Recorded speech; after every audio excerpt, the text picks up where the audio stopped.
देशातील, निव्वळ महाराष्ट्रातील नाही, देशातील जनतेने आता लक्षात घ्यायला पाहिजे की खोट्या बातम्या कशा दिल्या जातात.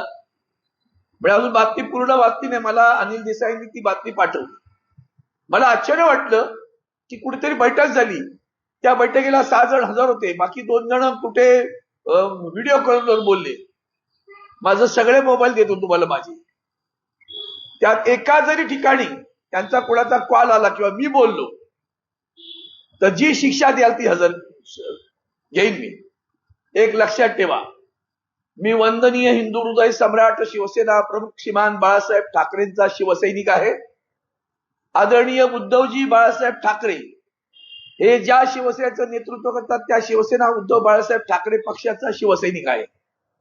उभा चिरला ना मला तरी मातोश्रीची पताळणा होणार नाही आणि उद्धवजींना सोडणार नाही. इतकी हिंमत करता म्हणजे मी, अरे तुमच्यासमोर उदाहरण तर आहे ना. एका फोन कॉलवर उद्धवजींनी सांगितलं राजीनामा दे, मंत्रिपदाचा राजीनामा दिला. हे जे समोर दिसते ना मूर्ती म्हणूया पाहिजे, दगडांच्या मूर्त्या केल्या ना किंवा मातीच्या घडवल्या, आईने जन्म दिला.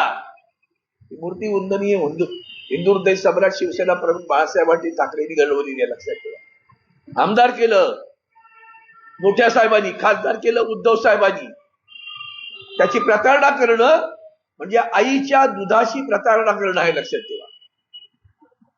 असले घाणेरडे संस्कार बाळासाहेबांचे विचार नाही बरं.